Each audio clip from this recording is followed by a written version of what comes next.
to Relics Radio, your favorite weekly podcast dedicated to the metal detecting and treasure hunting community.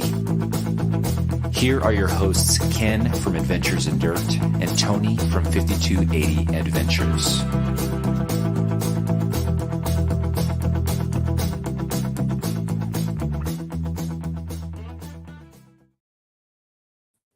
Hey everyone, DK here from Adventures in Dirt. Welcome to another Relics Radio. Good to see you, everyone. Welcome to another Thursday night here at Relics Radio. Good to see everybody. Boy, I'm excited to talk to tonight's guest. We've got a lot of things going on. We want to talk to him about. But I tell you what, I can't do it without my co-host. Let's put.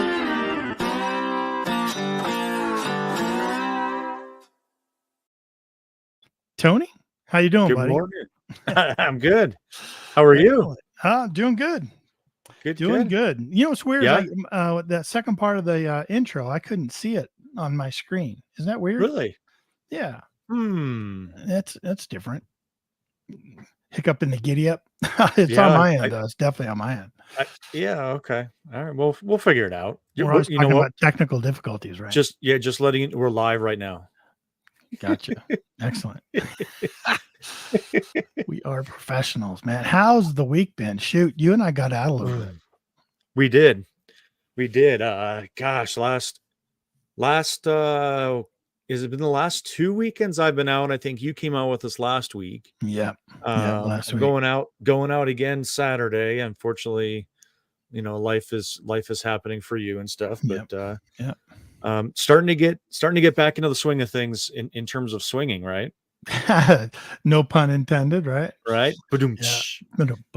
Yeah, getting back in the swing of things. Now, here's what's cool about your buddies that go out detecting. I mean, some people can get really depressed about that, but they always send me pictures of everything they find. So it's always cool. And when Tony found his gold coin, it was more than a picture. It was like a video. It was like, a FaceTime. I got you on FaceTime. Yeah, there you go. Was amazing.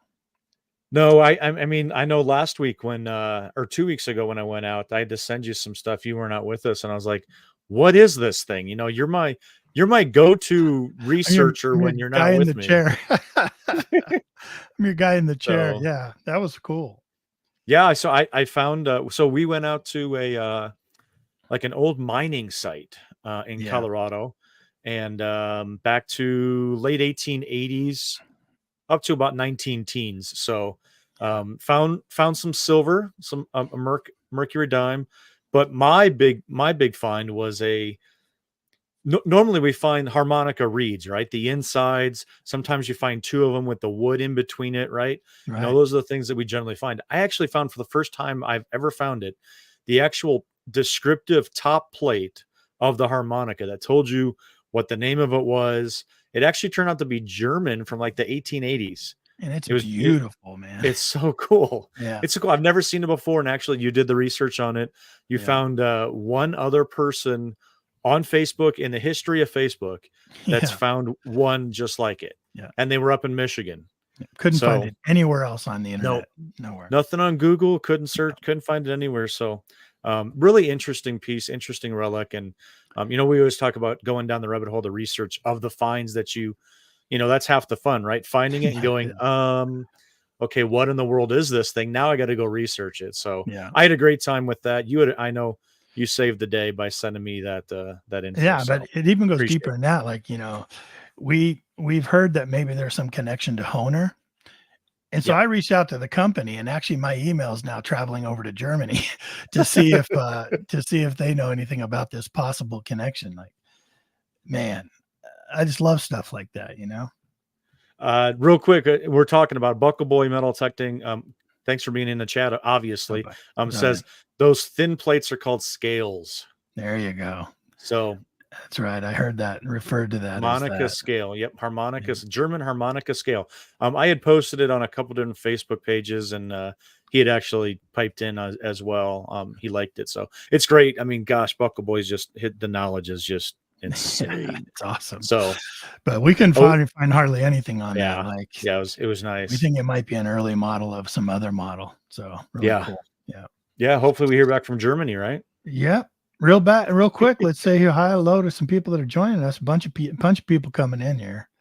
Yep. First in Ohio Relic Hunter evening all. Yep. We got Buckle Boy in. Always good to see Buckle Boy. Hey, there's David Rose. Dave, how you doing, bud? Welcome. Yes, sir. Hey, who's this guy? Look at this. Hey, look at this. Mr. JP Hunts. Yeah, absolutely great. Welcome. He's posted some really good stuff on Facebook lately. Yeah. Oh my gosh. Yep. Yeah, you guys go check that out. E-Tector? Yeah, E-Tector. How are you? That's right. That's right. Here we go. Detect SD. Hey, how are you? Mr. South Dakota. Good to see you. Right. Mr. Scott Ellis, welcome on. Yeah, excellent. Looking for things. Have we seen them here before? Looking for things. There we all. Looking for things. Yeah. I like that. PA Relic Hunter. Hey, great to see you, man. We just had them not too long ago. If you want to hear a good podcast, go back there and look up our interview with PA Relic Hunters. That was a good show. That was a good show. It was a great show. Yep. The X marks the spot has graced us with his presence. Yep.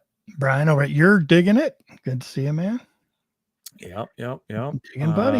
Join us again, man. Yeah, look at that. Becoming a habit for you, buddy. Hey, gang, can I metal detect your yard? Right. You know what? I bet we're going to talk permission tips. I know we're gonna talk about some permissions tonight with our guests, and we were talking beforehand, and we've actually spoke to these guys previously. Talk about some valuable tips. Right. I learned so much from listening to these guys. So I'm excited to pick their brains a little bit and dig a little bit deeper and really get into securing more of those metal detecting permissions on private property. Yeah, they were great, man. They came up with some stuff that was very clever and very, no matter, how well or versed you're at it, you're always looking for new tips and stuff. And these guys had some great ones. And if you're brand new and beginning and you're just listening to the replay, man, you're definitely going to want to tune in. These guys were going on like 35 permissions straight. I got to hear how they did that. With the yes. With a yes. Right. Yeah. That's a pretty good record. Johnny Hawthorne, welcome, man. Welcome in. Yeah. And then we're also going to talk about some other stuff. They're involved with some other things on Facebook and out there for some hunts and some stuff that I want to hear too. One of them I've been really dying to go to. So I hope that we could talk about that a little bit, but why don't we bring him in? Larry Stevens, hello. But why don't we bring in our guests? All right. And we can get going on this.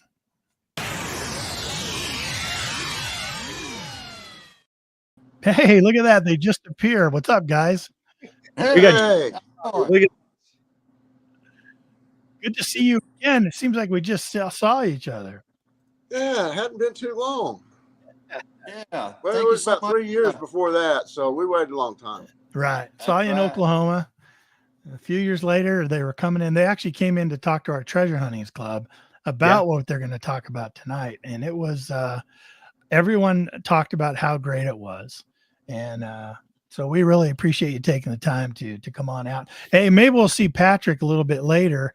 I understand he may be coming on, but why don't you introduce yourself? So this is James Huntley, and this is Bobby White. And go ahead and introduce yourselves, kind of let everyone know where you're at in the world. I'm James, and I live in the Boston Mountains, the south part of the Ozarks, which is north central Arkansas. And we hunt what we can find. Bobby's my hunting partner. Bobby? Yeah. Yep, that's right. First of all, I'd just like to say thank you so much, guys, for inviting us on the show tonight. I'm Bobby White, and I live in Searcy, Arkansas, which is a little town about 50 miles northwest of Little Rock. And James and I met on Facebook several years back. He was looking for somebody to go hunt with him. He's like, hey, does anybody want to go hunt today? And I said, hey, I want to go hunt. I was kind of new to it, getting back into it. Yeah. And so we met up and went hunting and just kind of started from there. Next thing I know, James is teaching me all about permissions, and I really, I up until that point, I was hunting mainly, tot lots, schoolyards, that type of thing. and he introduced me to knocking doors and getting permissions, and it'll change your world. Let me tell you. It will. Yeah. Yeah, and James is like the permission whisperer. That's what we heard, right, Tony? Yeah. He knows how to do it. Bobby, isn't it amazing? I think a lot of the questions that Ken and I get from like newer detectorists is, how do you guys you find such good stuff? All I'm finding are, I'm get so excited when I find a clad quarter because I'm hunting the playgrounds, and how do you guys do all this stuff? And isn't it amazing that once you overcome the knocking on the door, or James can teach us all how to do all this stuff, and you get into that, it's an entirely different world that opens up. And kind of once you go there, I don't know about you, I'm not going back to those tot lots very often, if at all. Yep. So it's pretty amazing. So hopefully there's a lot of beginners out here that are going to learn a lot of stuff from you guys tonight. Yep. I want to welcome you guys. Appreciate you coming in and giving us time. I said at the beginning that James and I and Tony, we all met each other in Oklahoma. I don't think you were there, Bobby. Were you in Oklahoma a few years ago with James? He wasn't there. He wasn't there. Yeah. He's been to Oklahoma, but not that one. Yeah. So we met there, and then we kind of kept up on Facebook and stuff. And then I tell you what, James is involved with a really cool Facebook group. I don't know if you've ever seen it or heard of it, but it's actually called Seated and Natural Hunt Reviews.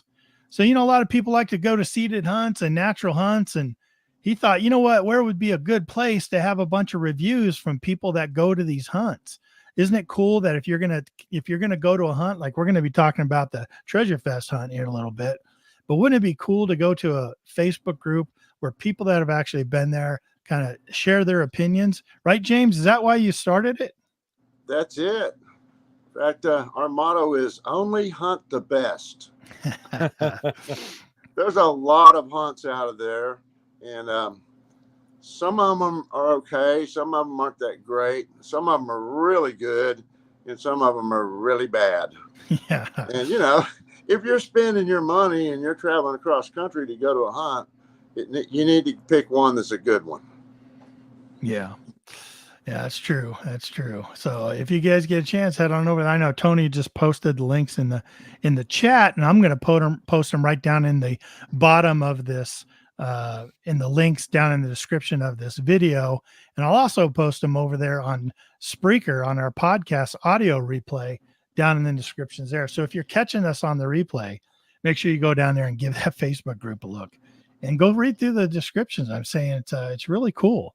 Because one, if you're a hunt organizer, like Tony and I are involved with the Eureka Treasure Hunters Club Rush to the Rockies hunt that we're not having this year. But when we put it on, if you go over there and read some of the reviews and somebody makes a comment, even if it's not favorable, you're like, okay, great. This is something we can improve on. You know what I mean? Or if people are, congratulations on so there's like, oh, people really like that. We got to do more of that. So it's a great group. It's a great group, James. So Seated and Natural Hunt Reviews, it's for any pay-to-play event. So say you go to Dig Stock or one of those relic hunting spots back east. We need reviews of those things too, because you're paying your money for that. And we started that about 2 years ago, and we've already got 2,500 people in that group.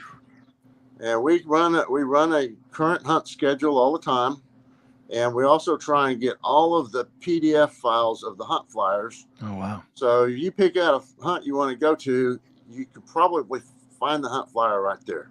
Oh, that's nice. That's nice, because sometimes that's a challenge. Sometimes you see a hunt coming up and you're like, well, how can I find the flyer to that? You start searching Facebook groups. So that's good to know that that's a good source. Yeah, it's a good place to, look at the schedule. You can see hunts that you haven't heard of before that you might want to consider going to. Right. So you try and keep about as complete list as you can as you hear about them. So, hey, here's a good tip. If you're out there listening in podcast land and you're organizing a hunt, make sure you head on over there and get a hold of James and see if he'll allow you to post your hunt on there in their calendar and send your flyer over. That'd be a great idea. Yeah, for sure. So we want constructive criticism on these reviews. Don't just go in there and say, "Oh, these guys sucked," but go in and say what you liked and what you didn't like, and make suggestions, because all of our hunts can improve. Yes. Yeah. I agree. And the people that really put it on, like Ken had said, you want that constructive criticism coming back to you. It's great to, we all love to hear, "Oh my gosh, I had such a great time." That makes you feel really good. But honestly, there's got to be something you can tweak. Did you not like the food? Are we not doing barbecue next year? From that particular group, just, leave a good, honest review and what can improve. And, we're all here to enjoy it. I mean, if those people that are putting it on can improve on it, we're the ones that are going to benefit from it. So I think it's fantastic page. Yeah. Is it that 8,500 group and you got to be part Billy Goat to hunt your hunt? Yeah, I know. Oh, I heard of that one. That's in Eureka. Yeah. There you go. Yeah. There you go. Bring oxygen. Yeah. Well, Tony, you're right. People go on Facebook and they'll say, "Man, I had the best time at this hunt," and it could have been the sorriest hunt in the country. Because we'll have a good time at any hunt, right, Bobby? We get to hang out with our friends and meet other treasure hunters. You're gonna have a good time, but that's not what makes a hunt a great hunt. Yeah. I bet you get a lot of disgruntled comments too, where people are, they didn't make their money back, or they didn't, get as much as their buddy got. And, they're going to leave a comment like that. And those are kind of tough, right? Because anybody can grab the good stuff and anybody can do better than the others. And it's not always guaranteed you're going to get your money back. So, it's all luck. I mean, the slowest guy out there can walk out on the field and dig up the best prize target on his first target, so that's all luck. But people have to have the right attitude about going to a hunt. You're not always going to get your money back. First of all, we need to find out, are they putting 100% of the money into the hunt? Prizes are nice. I always say I judge a hunt by what's in my hand when I come off the field. I'm looking at how much silver I found, and prizes are nice, but not everyone gets one. Sure. Yeah. So I think for Eureka, can tell us the exact details though, but on Rush the Rockies, all of the sales or the tickets for the buy-ins or whatever, that goes into the ground, plus Eureka actually adds to it. So you're looking at like 105% of the entry fees are going into the ground. Everything that you're winning prize-wise has all been donated. Yeah. So you're right that after the fact, it's great to have a prize opportunity to win, one of 18 metal detectors. Those are pretty good odds if you've got 100 people there. But everybody is in on the field, and you're digging that silver, you're digging the Buffalo nickels or the general service buttons or whatever. 100% of that is coming from the entry fees. At least it should be. I'm concurring with you for sure, James. I definitely think what's in the field really does matter. Yeah. And there's different kinds of hunts. You got your natural hunt where you're actually paying to go to a good relic spot and hopefully dig up some Civil War relics or something earlier than that. Sure. And then you got big prize hunt, which we're going to talk about here in a minute. And that's one where, they put a lot of the money into big prizes. If you win a big prize, you're golden. If you don't, it's going to be, maybe next time. And then there's another kind of, there's hunts that are mixed where they spend some of the entry money on prizes and some on coins. And then there's the silver hunts, which are my favorite. And that's where everything goes in silver in the ground. And like Tony was talking about, all of our prizes are donated. There you go. Yeah. And the manufacturers are wonderful. They're really out here to support the end user, support the community. So a lot of times they're really generous when they decide they're going to sponsor a hunt for sure. But you can't thank them enough because people usually appreciate what they send out. Yeah, I know at Rush the Rockies, everyone always asks us, well, how can you put 100% of the entry fees? You got to run the hunt somehow. Well, you're right. And we're a huge club, 150 members, been around since 1973. And we use our club funds to help run that hunt. And so we are able to put 100% of the entry fees straight into the ground. And like Tony said, it's usually a lot more because we're buying more dimes or more quarters or whatever with our hunt, club. If we see the individual hunts don't have enough, or we haven't divided it up well enough, which we spend a lot of time trying to figure out, we'll put some extra stuff in there, Yeah. So as we talk tonight, let us know in the chat. If you've been to a good hunt, put it in there. Let us know what your favorite hunt you've been to is. And also when we start talking about permissions, if you got any tips, throw them in the chat group. That's always appreciated because people will come back and watch this video later.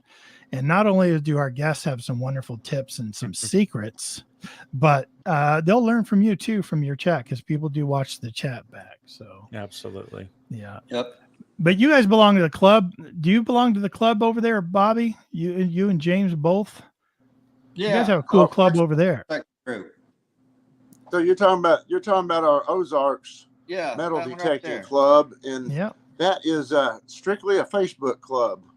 Okay. We don't have officers. We don't have any money. We don't have any bank accounts. Okay. It's just a bunch of guys getting together, and we do put on hunts. We put on that we're fixing to have Ozarks number 5 here in October. And it's a silver hunt. We put every bit of the money into silver in the ground, but then we get some awesome prizes donated. Everybody likes supporting the club, So yeah, is that open to the public, or is it open for just club members? It is. It's open. Well, anybody can join the club. Just go on that link, that Facebook, and find Ozarks Metal Detecting Club, and you can join there. And that's why you'll be up to date on all the stuff that we're doing. Yeah, that's cool. I was on there checking it out earlier today. Ozarks Metal Detecting Club. I believe Tony put the link in the chat, so you can head on over there and check it out. Join up if you want to join up. I'm sure they would love to have you over there. Cool stuff. You also we were talking about hunts, man. You also got a big hunt. Now, this is the hunt I've been dying to go to, and I just need to pull the trigger one of these days. You're not too far off from me. What's it called, James? Tell us about this hunt coming up, man. The actual name is Treasure Fest. This will be Treasure Fest 7 coming up on October, I believe it's 11th and 12th. Is that right, Ken? You're looking at the date. Mm-hmm. Yeah, anyway, second weekend of October. Yeah. And this is a big prize hunt. They've always had the biggest prizes of anybody I've heard of. And it's $300 ticket for the whole weekend. Wow. And let's see. It's just getting bigger and bigger. I believe all 4 of the major manufacturers are going to be at this hunt. They have fantastic prizes. They'll have 2 tokens out there that are good for $2,500. And then they're going to have cash. 20. They're going to have 20 tokens. They're $500 tokens, and another 20 tokens that are $100 tokens. And I know they got at least 7 gold coins. And I heard today that there are some more prizes coming along. Surprises, I should say. Now, who runs that hunt? Okay, so this is Brandon Sutton that is the MC for the hunt, and a guy named Sam Johnson who owns the Kadoha Indian Village, and it's in Murfreesboro, Arkansas, which is a little bit south of Hot Springs. Okay. It's a really neat place where they've got all these excavations of Indian burial mounds and stuff like that. And big spot. And Sam just loves making people happy. So he pretty much puts on the hunt, and Brandon is a master of ceremonies and helps out and advises, and I guess he probably has to run the store for coffee too. Yeah. So let me see. Is that October 11th through 13th? Are we talking about number 7, right? This is going to be number 7. It's getting bigger and better. Now they've got a limit of 300 tickets, and I'm telling you, they never have sold out before, but they're going to sell out this year. So if you want to go, make sure you can get a ticket. Let me read you some of the stuff they have on their flyer. October 11th through 13th, 2024, in the Kadoha Indian Village, which is in, like you said, Murfreesboro, Arkansas. On Friday, October 11th, they're going to do a meet and greet, karaoke, and food trucks. That's awesome. Tickets are $300, and you get 2 days of metal detecting, seated hunt fields, Saturday lunch, and access to tour the Native American archaeological site, gift shop, and museums. There's going to be two $2,500 cash prizes, $2,500 cash prizes, $2,100 cash prizes, and big token prizes, gold coins, silver bars, Native American artifacts, tons of silver, Civil War relics, lots of metal detector giveaways. And my barking dog, he'll be given away at this hunt. He's going to be biting your ankles. Talk about kids. There's going to be a kids hunt field, bounce house, vendors, food trucks, door prizes, raffles, all kinds of stuff. Make sure you check out that Kadoha Treasure Fest. I've been wanting to go to this one. Like I said, this is the seventh one I've been wanting to go. Yeah. One of these days, I just got to pull the trigger. It's definitely worth it. Yeah. This is also a great hunt for your family because they have so much stuff going on for the kids to do. So great cool. Family weekend. Pack them up, and head on down to Murfreesboro, Arkansas. Yeah. Johnny Hawthorne says we should both go, Tony. So we should go. If we only had something to stay in. Oh wait. I got a big old trailer now. So. That's right. Tony bought a big old trailer, man. We can just go anywhere with now. Oh, you road trip. Road trip to Arkansas. Did you see Bill's comment a little while back? Probably a while back. He said he once went to a hunt and he didn't like it at all. They didn't have a vegan menu. Yeah. Yeah, I saw that. He was so disappointed. Oh, that Bill guy. If you ever watch his Facebook page, he's far from vegan. Guy cooks some meat, that's for sure. Hey, want to mention Corey Kunkel? Thanks for joining us in the chat. Says I'm going. Oh, perfect. So Corey's going. Corey's one of the 300 lucky guys. Well, we got to go now. We got to come out and meet Corey, Tony. Now we got to go because he watches the show. We got to come out and meet him now. I know, right? October's not too far, and October's still far away. We can make plans, dude. Well, I got a little duck hunting that's coming up in October, true. So I don't know about that. Priorities, man. Priorities. Yeah. It sounds like a great hunt for sure. I know we just need to make time and do it one year for sure. And everything we're talking about tonight, links are right down below in this chat, and also down below if you're listening to the replay on audio, to the Kadoha Treasure Fest, also to the Ozarks Metal Detecting and the Seated and Natural Hunt Facebook pages. I encourage you to go check them out. But man, let's talk about permission. So, are you people out there listening, are you intimidated to go up and knock on a house or a farmhouse and ask for permission to hit the land or detect around the house? I know I was in the beginning. It was pretty intimidating. I think I had somebody in a club just said, well, what are they going to say? No, right. Just go for it. If they say no, go to the next house. You're going to get more yeses than nos. And I don't know. What do you guys think? Like after you get a few under your belt, it becomes easier, but definitely. Yeah. Because you were kind of intimidated by that, Bobby, or just hadn't done it really. So you would agree with that once you get a few under your belt, you're like, hey, this isn't too bad. I can handle a no. Right. First, the first house I knocked on, I was nervous. I know the homeowner could see me shaking. And of course it was a no. And I was bummed out, and so I remember what James, said, hey, if it's a no big deal, just move on to the next house. And that's what I did. And I kept getting those for a while. And all of a sudden, after about maybe, I want to say 5 or 6, 7 times getting told no, all of a sudden I got a yes. And it was on from there. You calm down, and that being calm and being confident and not being nervous, for me personally, from my perspective, that was everything. As soon as I calmed down and got into the routine, now, I would say 7 out of 10 times it's a yes for me. James is better than that. James is just about 100%. But, yeah. I don't understand how he does it. I mean, the guy, you know, I mean, and I would say, I don't know, 10, 15% of the time when he knocks on the door and we're hunting together, you know, we don't never go to the door at the same time. He'll go up and I'll wait in the van. And there's been times when I'm waiting in the van and all of a sudden I look up there and he's nowhere to be found. Turns out he's inside the house getting a tour from the homeowner. They've invited him in, you know.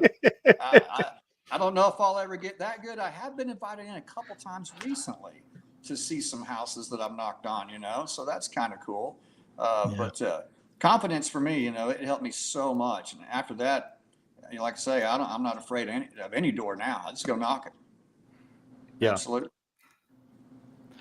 There's a lot of great comments coming in the chat about, and David Fraser said, try churches, man. He found his oldest coin there. Buckle Boy says, like any other skill, you got to practice it, you know. You got to have that spiel and kind of know what you're going to say. You got to think of all their objections and kind of get ready to handle them. I think somebody earlier said, you know, people are a little intimidated, not only to go up and knock, but the people that see you come up to knock, they're kind of like, who's this guy and what's he up to? Right, James? Like you saw that and you got some good tips for kind of trying to put those people at ease. Yeah. You know what I mean? So I'll let you do your spiel, man. Go for it. Everybody's nervous to start with. I mean, nobody likes knocking on doors. That's cold calling. It's like, you know, I mean, we did it as kids. Yeah, you're trying to sell a subscription to Grit newspaper, or trying to sell candy bars or raffle tickets, you know, and you're going up to strangers' doors. Nobody really likes doing that. And most people are very, very self-conscious and nervous about it. And so they just won't do it. And I'll tell you, what motivated me was watching Jeff Ford and Missouri Mike on YouTube videos. Those guys they drove all over the country and they knocked on doors everywhere. And they found the coolest stuff and the most stuff I think I've ever seen anybody find. And I figured it out. It's the guys that knock on the most doors are the ones that find the most stuff. So we started knocking on doors, and I used to always say, you develop your spiel over time, but I used to always tell myself, it's already a no before I ask, or it's always a no until you ask. So you don't have anything to lose because it's already a no, right?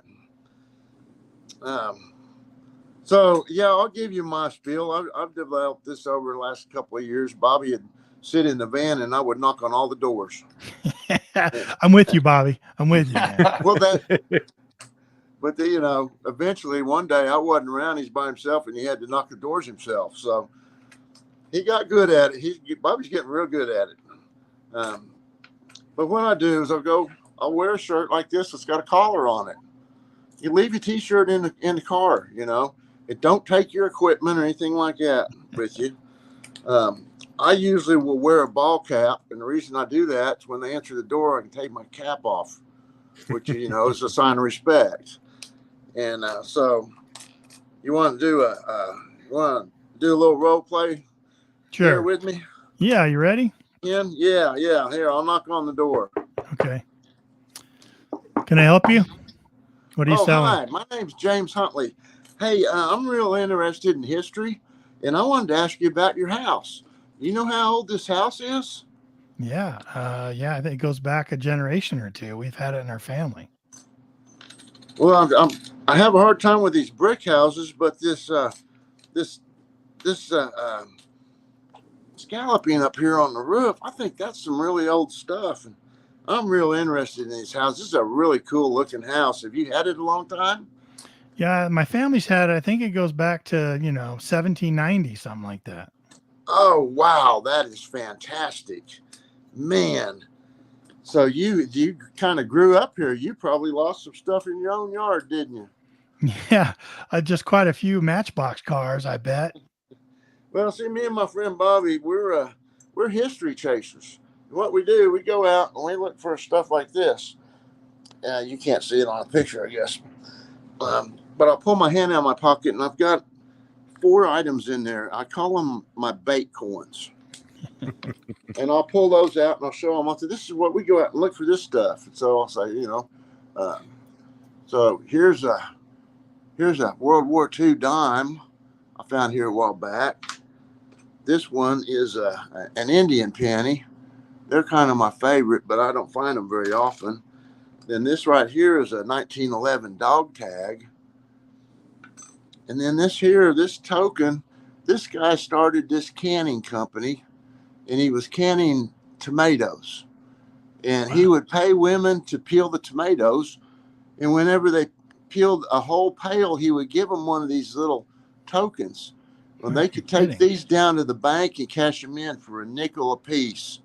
That was back in 1906. Wow. And you found all that in a yard? You found all that out in yards? Yeah, we don't find great stuff all the time, but we loved going out looking for it. All of these things came out of local yards right here. And so by this time, you know, they're kind of interested.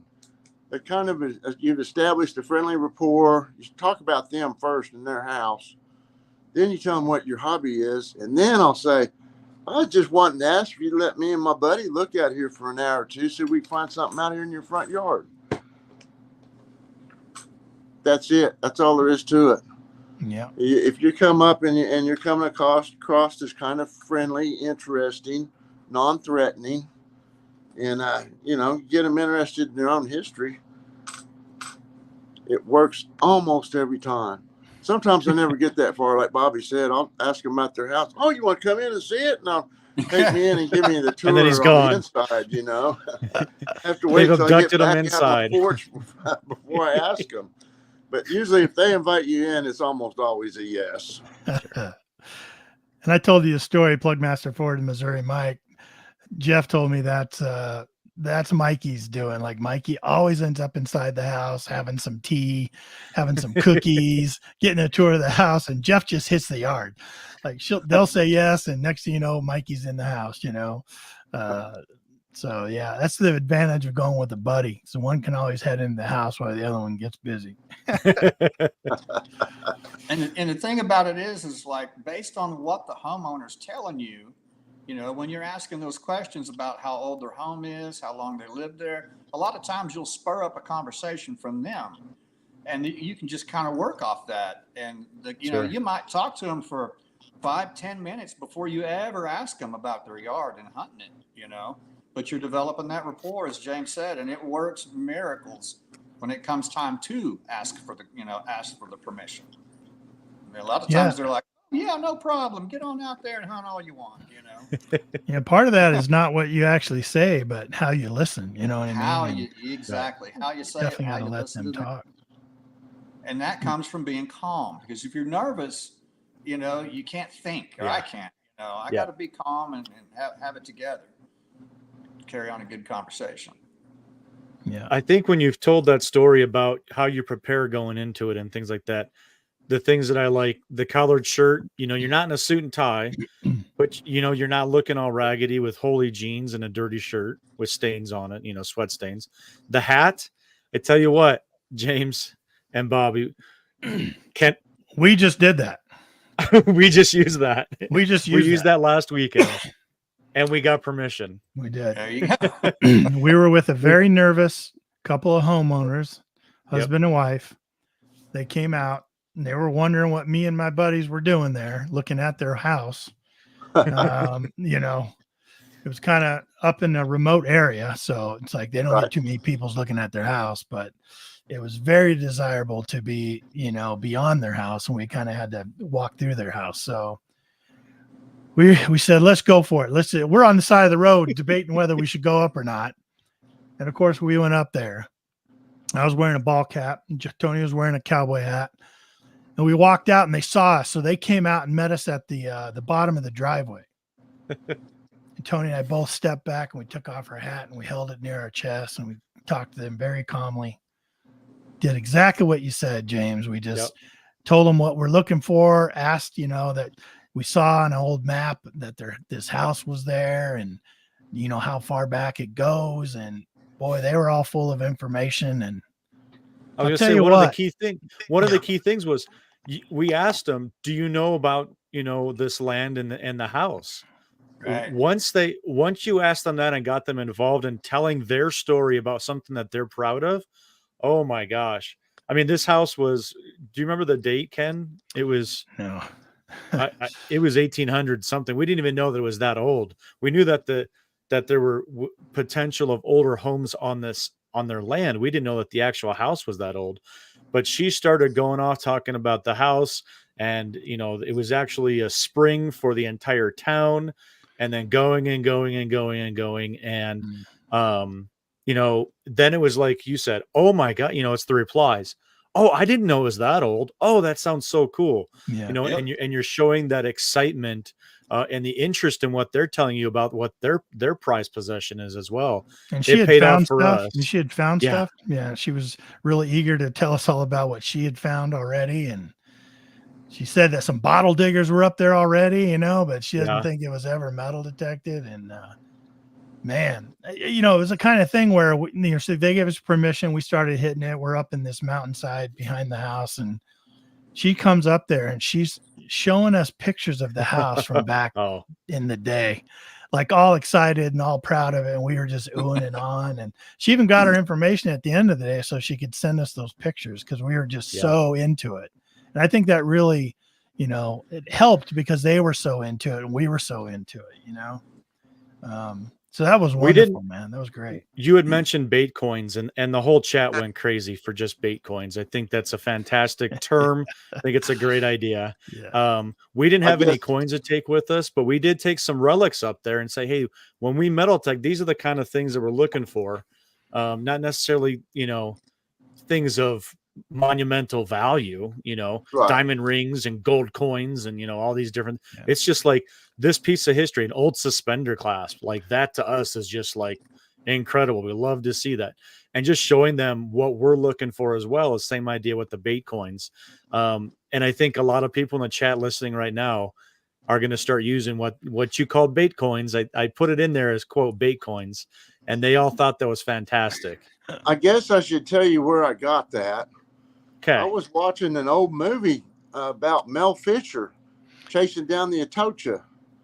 And he would, from time to time, he'd had to raise some more money, and he'd go see these bankers and stuff.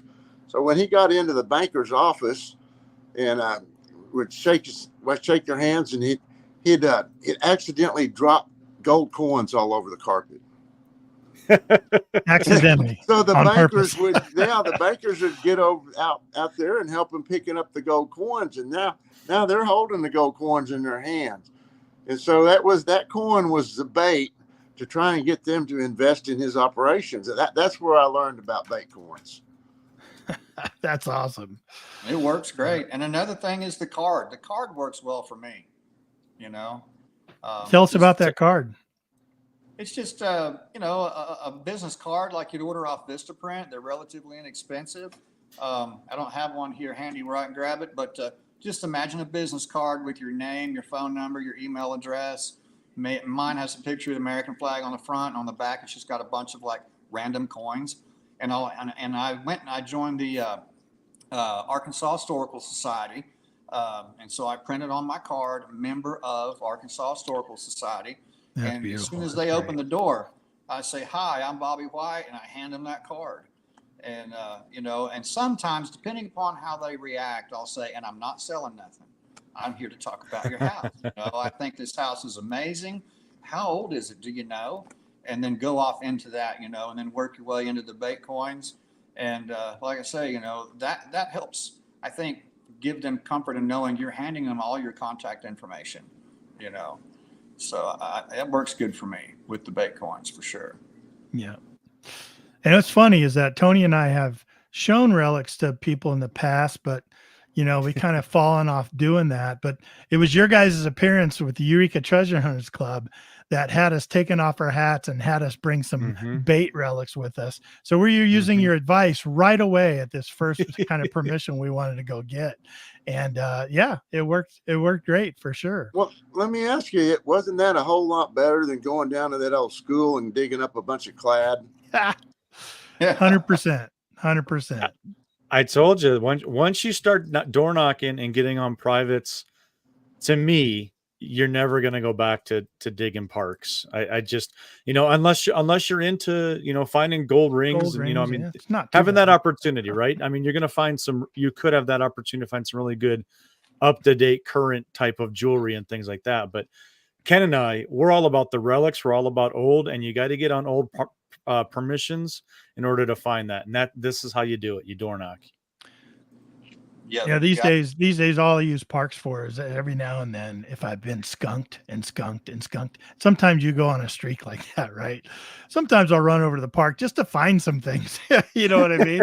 Make sure my detector's still working. But that's only when I get skunked. And Tony with his damn manicore, he just seems to skunk me all the time. It's just my turn. It's my turn pretty soon. You never know what you're going to find in a yard. I mean, some of the coolest stuff I have ever found in my life have come out of yards. I mean, we were hunting in Searcy here one time. I think it might have been last year. And we were probably about 4 blocks from the courthouse, downtown Searcy. And James was up by a flower bed, kind of at the front of this house, a little ways from the road, hit an Arkansas State Seal Civil War button. Like, what in the world? I mean, and it was a rare one. And found another one not long ago, in yards. And if we weren't knocking doors, chances are, we wouldn't find near what we find. I mean, I like to relic hunt too, finding an old, a campsite or something, if you can run across that, you get some fantastic relics. I haven't done a whole lot of relic hunting, but when it comes to yards, you never know what's going to turn up in a yard. You really don't. Yeah. Yeah, if you like pieces of Americana, and those kind of relics always turn me on too. Like Tony and I chase a lot of military here in Colorado. Why not? It's about as old back as you can get in Colorado.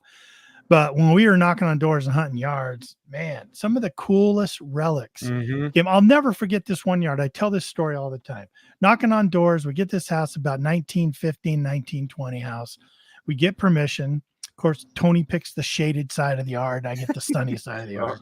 Big tree. Hunt underneath the big tree. I always forget that. But we knocked on the door and the man came and we did the same thing. We started getting in a conversation with him. He's talking about his garden. He's talking about how he found some Indian head pennies over there and we're raising our eyebrows and it's all sounding good and he's all into it. But his wife in the background was having none of it. She was, what are you doing, Greg? Why are you giving these guys you know what I mean? She was having, I got it. They're kind of a little bit of an argument. She wasn't having it. He gave us permission. We got started. Tony ends up pulling a Davy Crockett kids belt buckle. Yeah. Right. Cool. Really cool. And he's just like, cool. Just cool. He looks over and he goes, hey, Ken, I got something. So what we do, right? I put down my detector. I go running over there and I'm like, wow, that's cool. Well, here the wife came, almost tore off the screen door, off the hinges, running to us to see what the gold treasure we found was. And she looks over Tony's shoulder and she goes, oh, that's nothing. And she turns around and storms off. And the homeowner, the guy comes out, he's like, that's pretty cool. You know what I mean? And Tony and I were oohing and on over it. So stuff like that, just good stories between us. And now we've shared that with the homeowner and we found all kinds. Remember that barrette I found there about this old kind of enameled barrette? It's just really cool, man. You can find some cool stuff at home sites. One thing I found is this right here. And James, you might remember this, Yellville. This is a dog tag. I remember. Notice the phone number to report this dog tag. If you find the dog, the phone number is 25. Phone number 25. It's a 2-digit phone number. Yeah. Wow. Do you have to pick it up and crank the phone and ask the operator to put you through to Queenie number 25? That's perfect. That's what I'm talking about, cool. Man. That's a piece of Americana back when times were different. And, it's just so cool. Tokens, right, James? You and I were talking about it. I love tokens. You love tokens. I love anything with a town name on it. There you go. That really personalizes it, Not long ago, remember that token we found? And Next thing you know, like a little while later, we were driving downtown and you saw the building that the token came from. Oh yeah. Yeah, that was quite a way. It was like 3 weeks later when I found the building. Yeah, I found that was a cool token. It was from Morton. From the And it was Henry James, and it was good for $1, but only at his store. And we come to find out that he had him a general store, and he also did sharecropping. And so when he sold the crops and had to pay the sharecroppers their share, he would give them some of his tokens. They had to go to his store to spend them. And yeah, we found it. We found his building that he built in 1908. It's still standing right there in Morton. That was really cool. Wow! You see that? That's more than the thrill of finding something with your metal detector. Because now, James, you know that story. You know all about that guy. You know his history. I love that. I absolutely love that. That's why we do this, right? Lady in our club found a token from here. That was a place, a merchant in Kansas. And I asked her, do you mind if I do some research on it? She goes, yeah, I haven't had time, but boy, I learned all about that guy and his brothers, and his mom kind of, passed away in kind of a not so good way. And, what kind of stores they had, they kept switching around. Oh my God, they're real famous into town. And it just opened up a whirlwind of finding out all about this that I never knew before from a token. You know what I mean? Yeah. Doing the research is fun. That's just fun. What about the I one agree. you found? What was it in Pocahontas? The token you found in Pocahontas. Oh, the thing in Pocahontas I found. Yeah. It said it was. I thought it was a piece of junk. It was one of the oldest houses right downtown Pocahontas. When we went to the Show Me Hunt up in Missouri, we stopped and knocked some doors, and I got that one. And I dug this thing up, and I thought it was junk. It wasn't until later I always go through your junk and look at it. Yes. And I cleaned this thing. It was really weird looking. I cleaned it off, and it had a guy's name on the bottom. It said J.N. Bolin. And it turned out it was some kind of a document stamper. And J.N. Bolin was the guy that moved there after the Civil War and bought the newspaper and built that house. But during the Civil War, he raised and equipped his own company of guys, and he ended up being a major or something. I've got all that stuff. It was all real quick found on the Google.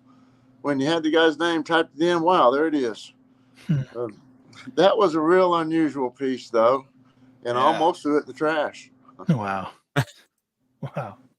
Yeah, we live in an incredible time right now when you talk about the research, or what we call going down the rabbit hole, where just the internet has just so much information, as well as the ability to connect with others about it. We're talking about that harmonica scale that I found.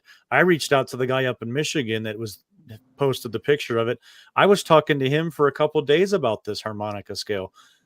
I mean, what other incredible way to be able to connect with people across the nation or the world about the hobby that we absolutely love, and then just be able to research. Oh my gosh. Back in the 80s, they're finding things, they didn't, unless you were a genius about, a specific Civil War in my area, that there was a lot of books about it. But now, you're out in the field, and all of a sudden you take a picture of it. I sent it to Ken.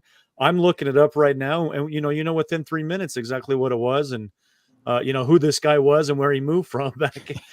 Crazy. Those blood type is all that town. Stuff. Yeah. Oh, don't even get into the ancestry part of it, right? Yeah. I was all over it today. So I buy things and resell them on eBay. That's kind of a side thing that I do. And I bought these World War II foot lockers recently. And one of them's got stencils, who it was. And it was this guy, 2 initials and then his last name. And it said Major, M-A-J, and then kind of his service number. So I thought, oh, that's going to be easy to find. So I'm doing search on Google and on Ancestry, and man, I just haven't been able to find it. I've been searching for like 3 days, and today it all came together. Found him, found where he was where he went. He was with the National Guard during World War II. He was first lieutenant. Found him we're coming up the ranks, first lieutenant, major, and then oh my gosh, now I know he passed away here in Denver. I know like a ton about him now, and it's so fun because I got his foot locker, filled with all of his stuff. And it was I now can touch that, and, Right. and I got a story to tell now around that. So it's really cool, man. Awesome. Yeah, I got a couple comments from the live chat here. I just wanted to talk about way back about almost a half hour ago. While Relic Hunter says, I got the door knocking thing figured out. I take a couple good looking younger guys detecting with me to knock doors. Works great. I call them my chipping knockers. Chipping knockers. Yeah. Yeah. Bringing the chipping knockers with me. You were talking about, ways to entice the landowners and things like that. JP Hunt says, take an extra detector with you and offer to take the owner out with you on his property. The owner will then beg you to come back with your extra detector to detect. Getting them involved, especially if they show the interest or know the history, man, if you get someone that answers the door that has that passion like we do, I mean, it's almost a shoe in that you're in. Absolutely. We knocked a door not long ago, and the lady said, I've got a detector, but I'm just now starting. I was like, hey, that's great. Go grab it and come on out and hunt with us. Yeah. We try to help you out. But that's right. Oh, no, I'm not going to do that, but go ahead and hunt all you want, Yeah. Well, I've heard. We had the kid a few months back. I went up and knocked on the door, and there's a little old, looked like a Radio Shack detector outside the door. And I started talking to him, and he was interested in detecting. I said, "Hey, man, I've got a high dollar machine, an extra one in my car. Why don't you come out here and hang out with us, and I'll show you how to use it." And then we got in his yard, didn't we, Bobby? Yep. Yeah, that's great. I mean, I've heard all kinds of advice too. People's like, yeah, take your kid with you. You have a hard time saying no to a kid or your wife or something like Tony. Tony and I have this one house that we've just, even with all these tips and tricks and secrets, man, we just have been intimidated to go up there. It looks like about an $8 million home. But there's an old home site on the property. Like we're after that foundation, then that old home site. But it's on probably like 8 acres. It's a huge house. And I'm like, how are we going to go up there? And I'm just like, Tony, send your wife up there, man. Have her go up and knock on the door and see if she can get us permission. But we've never pulled the trigger yet. Well, the thing about it is the more you do it, each and every individual out there, the more you do it, the more you'll develop your own style. What works for you, what works for me might not be what works for somebody else. But the more you do it, the more you get comfortable in your own skin, and you'll get it down. You'll develop the technique. For sure. Yeah, that's totally good advice. You guys ever found a class ring that you've been able to find the return? Because sometimes you find those in the yard. Yeah, I didn't find it in a yard. I actually found it on a beach out of the swimming area. And I looked at, and it was a great big old silver class ring, had a rebel flag on one side, the year on the other side. And in the engraving in the inside, it just said tank, and it said tank on the outside. And I brought it home, and I showing my wife, wow, I got this cool class ring. And then I started really examining it more closely, looking for marks and stuff with a magnifier. Up inside the very top of this ring, there's a name. And so I thought, great, man, I've got a name now. I'm going to find this guy. So I ended up having to go to the voter records to find him. And he lived about 30 miles from Searcy. And next was how to get a hold of him. Long story short, I finally found the guy. I called him up and said, hey, did you lose a class ring? He said, well, my son has my class ring. And I said, well, did they call you Tank when you was in school? And he said, yes, sir. I said, well, I found a class ring, rebel flag, says Tank on it. He said, oh, you did? He said, well, where'd you find this class ring, So, well, I was out hunting the swimming area out in the water, and I found it. He said, oh, okay. I said, I'd sure like to give it back to you, if you could let me know where you live, I'd be happy to drive out to you. So I drove out, it was a couple of days between when I talked to him and when I drove out there to him. And when I got out there, he come outside, and a great big guy, and he thanked me so much for giving him his ring back. And he said, I called my son after I talked to you, and I said, boy, where's my class ring? He said, "Oh, Dad, I wasn't going to say anything, but I was swimming out the lake and buddies was drinking, and I had it on my necklace, and I lost it." And he said, "Well," he said, "you need to thank this guy right here because he just saved your life." You know, we took a picture and everything. It was great. You know, to be able to give it back to him. I love that. Old Tank was going to put a whooping on him, huh? Yeah, he said, "Man, just saved your life." That's funny. I love return real stories. funny. Sometimes they're the best, man. Oh yeah. And it really, I think it helps add credibility to our hobby. You know, when you're able to return something that might be sentimental to somebody or come from their family, they got handed down or whatever the case may be. You know, if you've got identifying marks and you know for sure you can figure out who it belongs to, you got to give it back to them. You know, that's the way I look at it, for sure. Because I'd want somebody that found my grandma's wedding band from 1925. You know, I'd want them to return it to me if they could. You know, Absolutely. Yeah. Yep. Somebody shows up my door with something wrong with my grandpa, I'm thrilled. You know.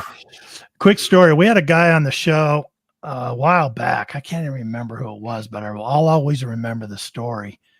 He was one of these ring finders, you know, he was a ring finder and stuff, but he was just hunting a house and he found a class ring and it had a name in there. And so he was searching and he had the school thing. He was calling them. They were trying to find it. They couldn't find it. And he was, you know, few weeks went by. He got a call for a ring return over in like 2 towns over. So he took a trip over there. Yeah, I'll come help you find your ring. And he's over there and he's talking and he found this lady's ring and she was all ecstatic. And he was like, yeah, he goes, I wish I could find the owner of this class ring and stuff. And he's talking to her and he goes, I bet I'll never find a Mary something. And she goes, who? Mary something. That's my grandma. Can you believe that? What a coincidence. And she went to this high school and so called her up and she's like, oh yeah, that's exactly where I lost it. I lost it out in the middle of that field. It was like some kind of party out there and she had lost it. So just a small world, you know. I'll never forget that story. It was crazy. Yeah. I wonder how many rings are lost out in the field during a party. Mm-hmm. Alcohol's involved and more than a ring. See, some questions came in. Scott Ellis had a good one. Yeah. Yep. Scott says, do you have preferred days or times that best for door knocking? James? Saturday is the best day for sure. Saturday? Yeah, because almost everybody's home. And a lot of times you'll find the guys, you know, out working in the garage or out working in their yard. You don't even have to knock on the door. You just walk up. I'll just walk up and say, howdy, neighbor, and then go into my spiel from there. Sunday mornings, I don't like knocking on the door on Sundays before 1 o'clock in the afternoon. Too many people sleep in. And a lot of them are going to be gone to church too. But now if I catch them outside, that's fair game. Absolutely. 8 o'clock on Sunday morning if they're out there. Weekdays are hit and miss. On weekdays, you're really hoping that you get the little old lady that's sitting there and just wish somebody would come talk to her for a while. Sometimes that'll backfire on you, though. Sometimes you get permission, but you can't get away to go home. Right. That's right. Hey, we got Patrick coming in down below. Patrick, if you hear us, we'll get right back. We'll get to you in a second. We did have another good question come in, right, Tony? Let's see. Well, we had, James, when you were talking even more about giving us tips and things like that. I mean, there's a list of tips. Buckle Boy says, yes, put a time limit on it. When you said, hey, can we go out and just kind of see if we can find anything for about an hour or two? He says, quote, an hour or two sounds casual. It tells them that you won't be unbridled access forever. And that you won't be in their hair all day long. Like it's very laid back, and that's what you want to be. You don't want to be aggressive and pushing these. They want to feel comfortable. They want to relate to you to allow you to go dig holes in their yard. And I think that, sounding casual, hey, an hour or two and just kind of poke around and see what we can find. Yeah. In a fair amount of the time, we'll have the homeowner come out and say, well, I got to leave now, but y'all go ahead and hunt all you want, Right. And so they'll go ahead and drive off, go to the store, whatever. We're still hunting, But I agree, absolutely. You don't want to, make them think, oh, this guy's going to come back to my house every day for 2 weeks, and that's a good point. Yeah, that story I told about the husband and wife, where the wife wasn't having it. By the end of the day, or by the end of a couple hours, seeing how comfortable they were with us, knowing that we weren't going to tear the yard up and stuff. They go, hey, we got to go to the store. If you want something to drink, there's the hose over there. My brother will be by a little bit later, so don't be alarmed. And they were completely comfortable with us after a while, where it was, especially the wife was real harsh to us. And towards the end, she was all happy and content, and so that's how it can get if you do things right, Yeah. And we've had a few of those too, haven't we, James, where the husband will say, okay, and the wife's throwing a fit, or vice versa, Yeah, you get in there and then the spouse comes home and the next thing you got thrown out. So we've had that too. Yeah, absolutely. Yeah. I think everybody's had that. Yeah. Vice versa. Yeah. Hey, let's bring Patrick in. Looks like he's on the road, but let's bring him in. Hey, Patrick, we're bringing you on the show, buddy. How you doing? I'm good. Can you hear me all right? I can. Oh yeah. Good. Whereabouts are you? Somewhere in Arkansas? No, I'm in Tulsa. I play a lot of tennis. I play tennis about 3 or 4 times a week, and just driving home from a tennis match. All right. We'll keep it between the lines. Ask Patrick to tell you his spiel when he knocks on the door. Yeah. Yeah. Go ahead, Patrick. Like, how do you do it? Yeah, it's pretty simple. You kind of everybody finds their own groove, right? So I'm a real estate agent and a home builder here in Tulsa. So when I knock on the door, I'll just give it to you play by play. I'll knock on the door, and then I take about 10 or 15 steps back from the front door. A lot of times I'm off the porch and down on the sidewalk if it's a raised porch. So that's just how I started out. So I'm not close to their front door when they open it and they're like, oh my God, who's this? Right. And then when they come out, like, how can I help you? I'm like, hi. I introduced myself. My name's Patrick. I'm a real estate agent here in Tulsa, and I pull up my card to show them. And I said, but I'm not here for real estate. And I'm not selling anything. That's the other thing. I like to let them know I'm not selling anything, because people don't want that door-to-door, vacuum sales person or whatever, magazines. And then I'll say, hey, I'm a member of the Tulsa Metal Detecting Society, and my hobby's metal detecting. And, we look for old wheat pennies and buffalo nickels. That's really what I say. And we normally find a lot of trash and new pennies, but would you mind if I searched in your yard, just in your front yard here, for about an hour or so? And like I said, it's pretty simple, but I get at least 9 out of 10, if not 10 out of 10 yeses. And I always put on a nice collared shirt so I don't look like a bum. There you go. Those are some great tips. Stepping down off the porch, man. That definitely helps too. And Tony, since you guys appeared I was telling the other guys, since you appeared on Eureka, we've gone ahead and, it kind of reminded us on some of the best practices to do. And we've definitely employed those for a really good permission we just got here this last weekend. So thank you all for some of the great tips you gave us at Eureka. Yeah. Cool. Yeah. Yeah. So, sometimes you lose those permissions. You know what I mean? Like you were talking about, James, like, one member of the family give you permission and another one won't. And I think Free Bridge Metal Detecting was talking about the same thing, and wife was great, but the husband wasn't having it. And, 20 minutes, but able to find a buckle and silver rosy. That's cool. At least pick something out good. How often do you guys give your finds to the homeowner?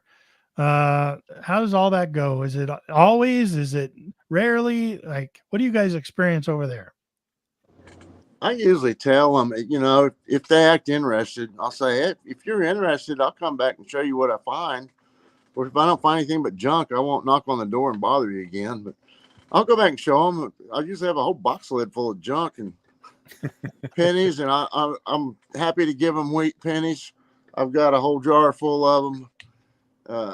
let them go through it, if they're interested.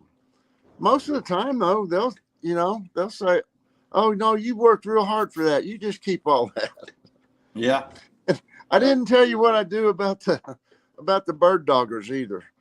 Sometimes you'll get a permission to get in the yard, and these people come out and bird dog you. They'll follow you around, and every target you dig, they're standing there. So what I learned to do, everything I dig up, I hand it to them.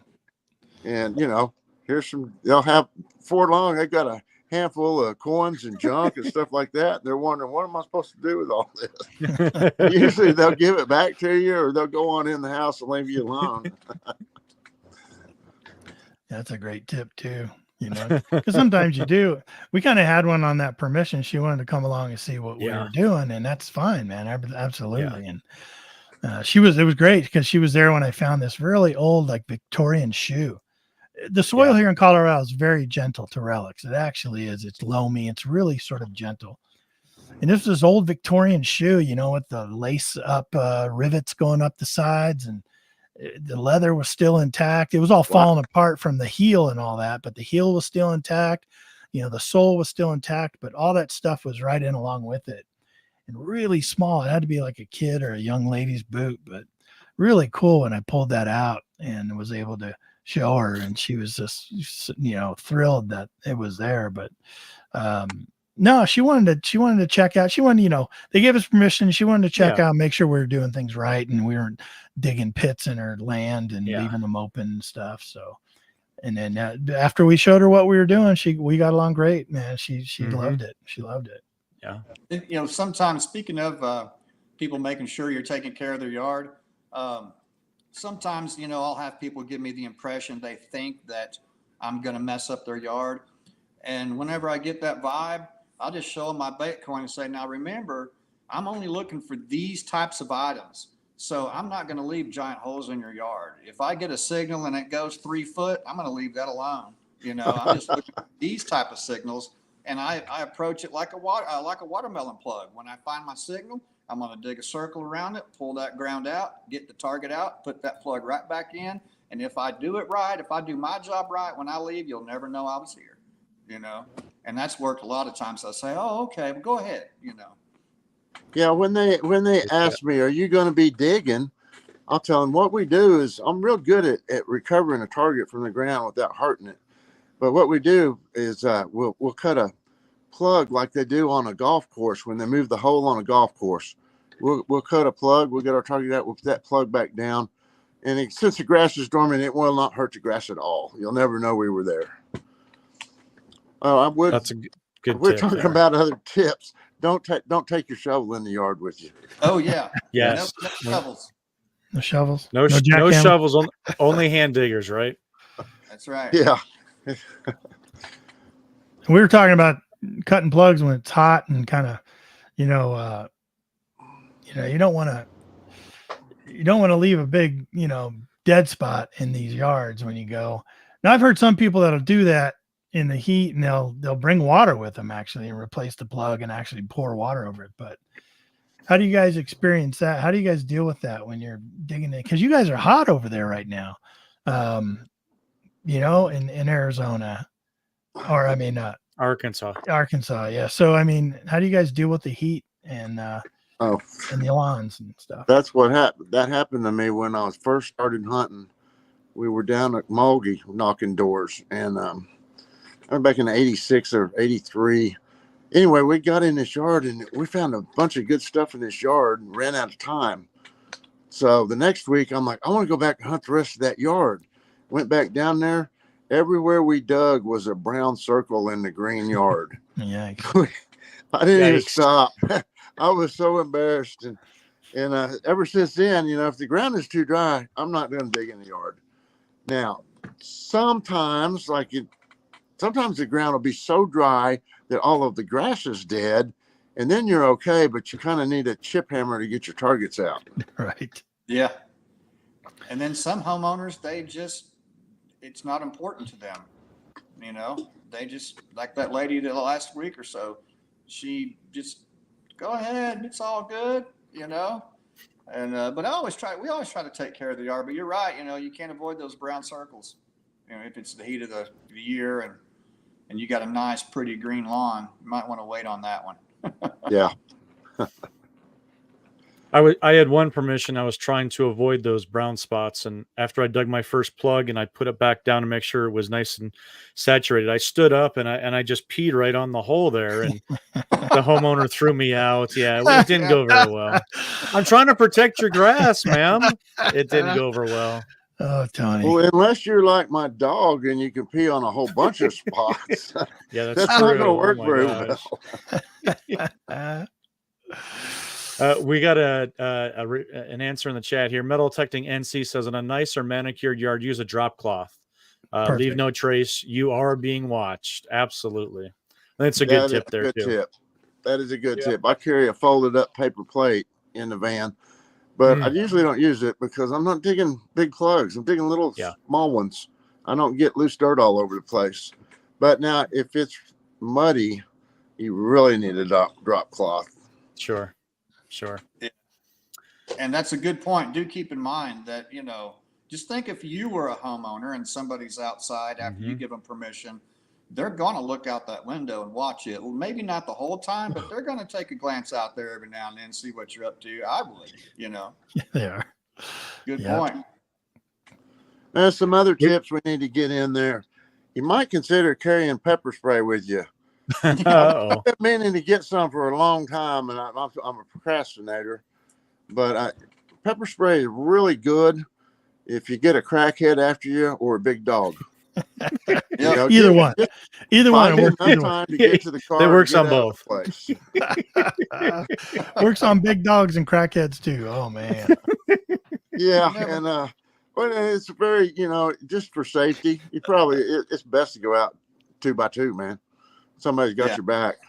Yeah, agreed. Yeah, people can sneak up on you when you're down on the ground and you're hot and heavy on an 87 signal, and all of a sudden someone's standing behind you. You do not want that. And you don't even know they're there. Right. Yeah, or some dog jumps a fence you don't know about. I was always worried about people using those old black Pro Pointer 2s, from Garrett.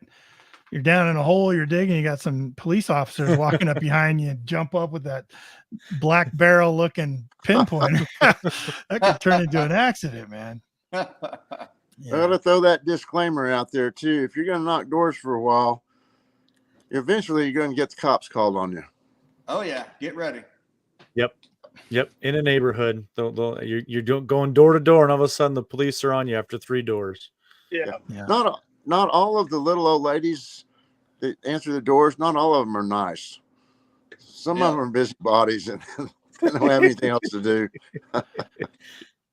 Tony and I first started detecting together. We started at the same time, started our YouTube channel at the same time. I brought him up to my town, had a really old park. So we're going to go hit it. Well, Tony used to be a law enforcement officer. So he, knowing what he knows, he went ahead and looked up who the officers were on the beat of that area and actually sent him some emails and some messages saying, hey, we're going out to do some detecting. How do you guys feel about it? You guys good with it? Blah, blah, blah. And they didn't get back to him, but at least he made that effort. And we went out there and we started detecting. What do you think happened? Somebody called the cops on us, and here they come. So I'm like, hey, this is a good start to our relationship out here digging together. We've had the cops called on us and they're not even knocked doors. We've just been driving around the neighborhood looking for a door knock and get the cops called on us. Shady individuals. Yeah, there's a white van driving around really slow, looking at all of the houses. Yeah, right. Yikes. Of course, once you tell the cops what you're doing, about your hobby and stuff, they're always cool. Yeah, I've never had any hard time from any of them. Yeah, they told us. They said, the people in the memorial building right here called the cops. They said there are people out here digging holes. And our response was, if you can look around and tell where we've been at, then we'll leave. But they couldn't tell anywhere. They said, look, we're not worried about it. Just maybe move over there where those old ladies where they can't see you. We're like, all right, good to go. Talking to we had another one time. Yeah. I was talking to a cop one time in Judsonia, Arkansas. And he said, oh, you're into metal detecting. Well, hey, follow me. I know a great place you can hunt. So now I'm following the law down through town, going to this house. and it's under construction. It's absentee owner, and they got a bunch of materials piled out there. He said, go ahead and hunt right here. If anybody says anything, just tell them, I told you it was okay. So I was with a different guy. We got out, start hunting that place. And next thing you know, this car pulls up. And this young girl gets out. She's probably about 20. She says, can I ask you what you're doing here? And we told him, well, the officer said, this would be a great place to hunt. And that's what we're doing. And she said, oh, okay. She said, well, I'm going to call my dad. He owns the house, and let him know. I said, okay, that's fine, and if he wants us to leave, we're more than happy to leave. And so she called her dad, her dad says, oh, they're into metal detecting? Well, tell them when they're done there, I got a couple other places, over in Heber Springs they can go hunt. So I asked her, I said, would you mind writing down your dad's phone number? Let him know we'll give you a call. And we went ahead and finished it. But, the end of that story is I called the guy like 2-3 weeks later, and he ghosted me. He won't take the call or nothing. So sometimes it happens, right? Good that day, See a question from Bill, Ohio Relic Hunter. Yep. He says, do you guys approach folks in their yard while they're mowing? Sure, they're fair game if they're outside. Yeah. Anybody outside's a good contact, huh? Yeah, if they're already outside, you're not knocking on their door. But I always walk up, and when I walk up, I'll say, howdy, neighbor, before I even get close to them, so they know I'm coming. And, sometimes, like Sunday mornings, I'm looking for people that are outside because I'm not knocking the door that early. Yeah. I think it is less, not intrusive, but less confrontational. They're in the yard, you're outside as well, and you just kind of pass them by. And I think I absolutely agree that I think they're fair game, and a little bit less confrontation about you knocking on their door, for sure. Yeah. And there's been times when, think about an old house you've spotted, and you would love to hunt that yard, but you never can find anybody home. And then all of a sudden one day you're on your way to the grocery store or whatever, and you pass by that house and somebody's standing out in the yard. Put the brakes on, stop right then. It might be the last chance you ever get. I've learned that too. Take advantage of that opportunity. Even though you don't got your detector, you can still get the permission for the next day. Absolutely. I've got good ones like that.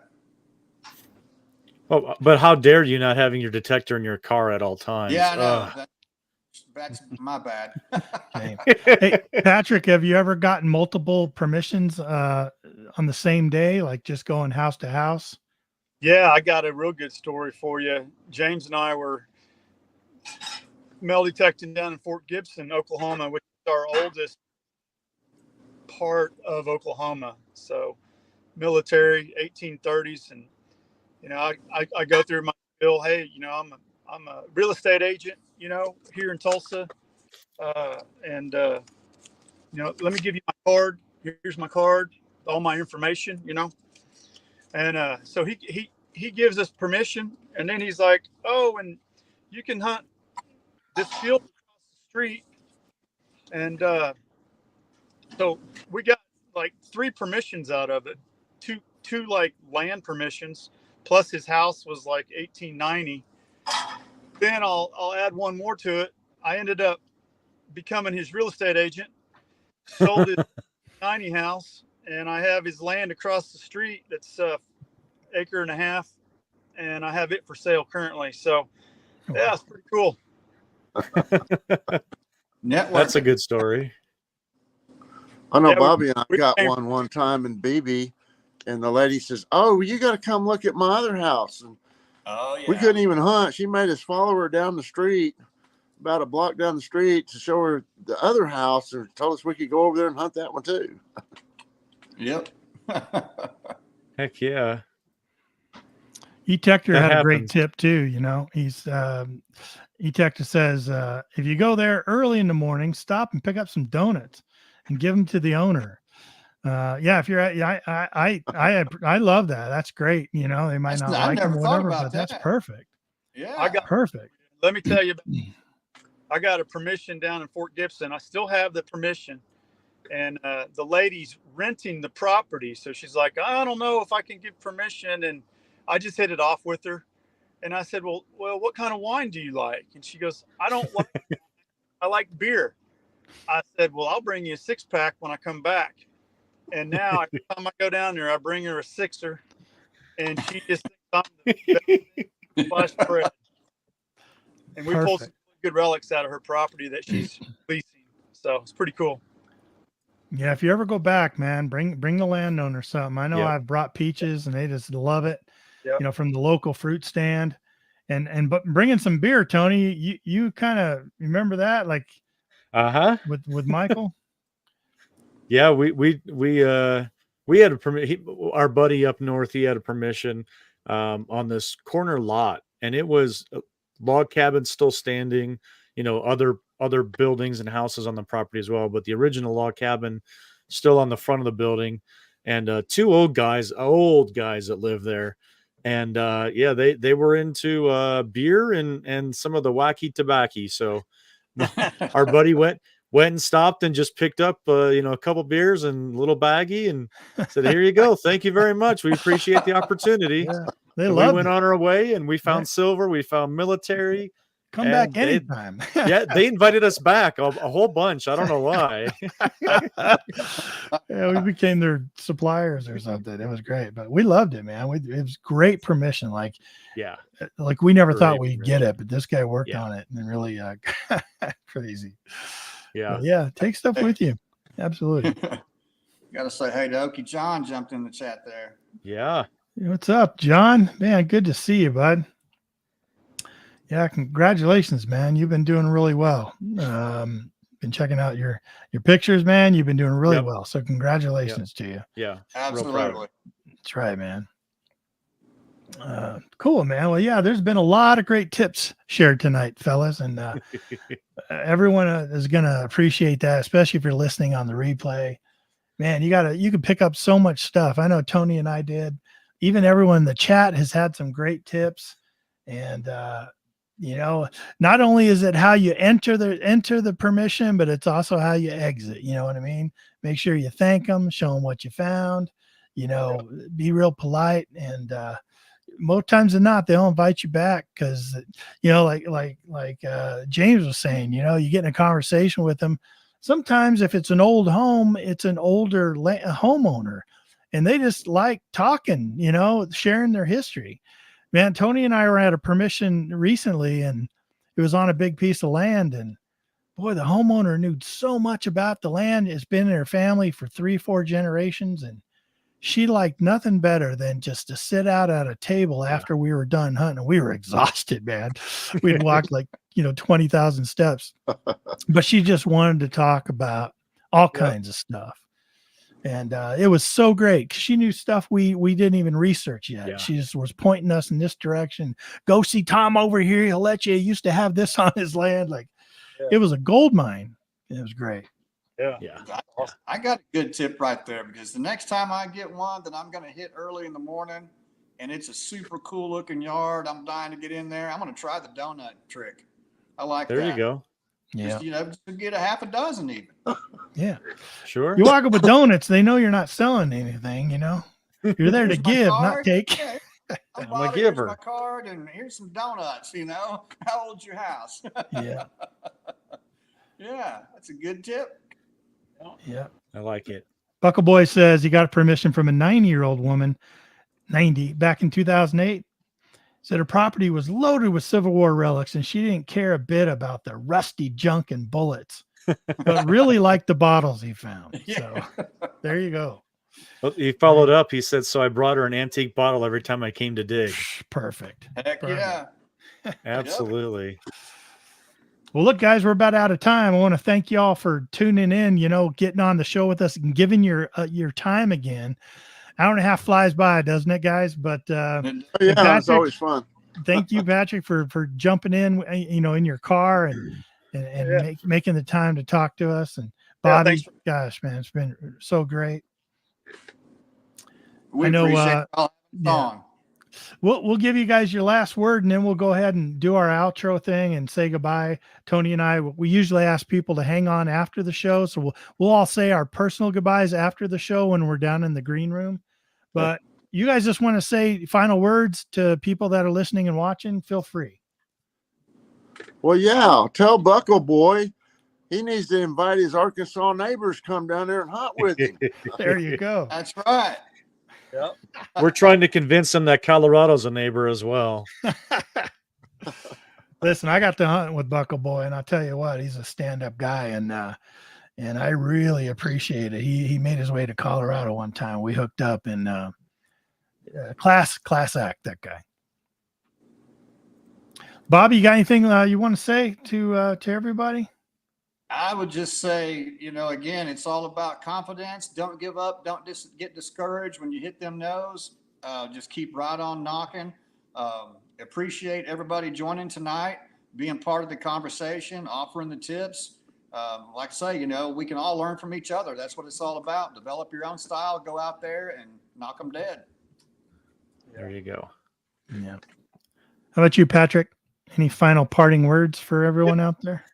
Yeah, I just reiterate what Bobby said. You might get 3 no's in a row when you first start knocking doors, on a regular basis, but don't be discouraged. There's hundreds and hundreds of homes to knock on.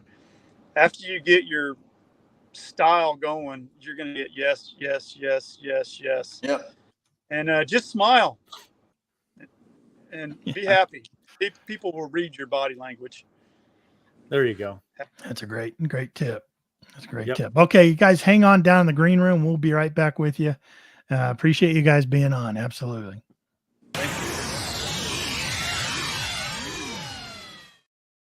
That was cool, man. Holy cow. That was a lot of great information shared right there. We talked to him last week, or they had a presentation last week. We learned a ton from. I learned more tonight as well. Just sitting here chit chatting, asking questions, and wow, what a great show! Some great tips, man. The chat had tons of great tips. The chat tips. loved it. Yeah. Chat loved it. Chat had some great tips. If you're watching a replay of the video or even in the audio, I suggest you come over to the video side so you can read the chat. Go back and read the chat. As you watch the video, the live chat will scroll down the right-hand side of your screen, and you'll just see some awesome tips coming from people viewing the show. You guys did great tonight, man. I really appreciate those that showed up and shared their knowledge as well. It was great. Yep. Great show. Great show. Yep.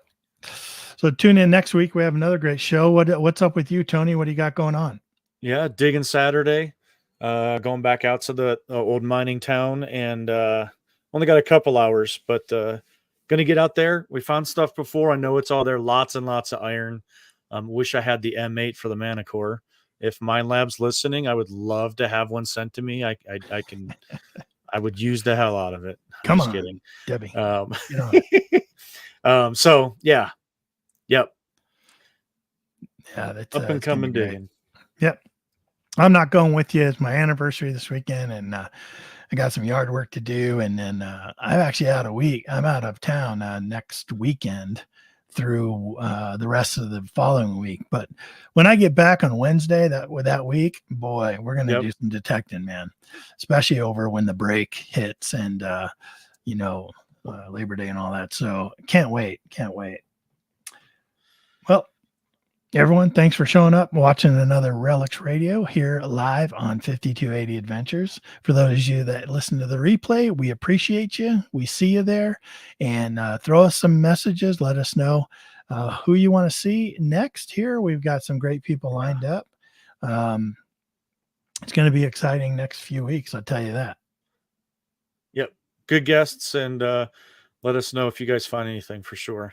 Yeah, let us know about it. We'd love to hear about it. All right, man. Let's get out of here. Have yourself a great great weekend. If you find Grandma's brooch, make sure you let us know about it.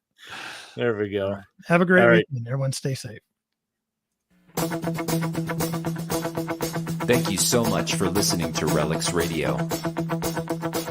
We will see you back here next week for another exciting guest. Until then, get out and dig it all.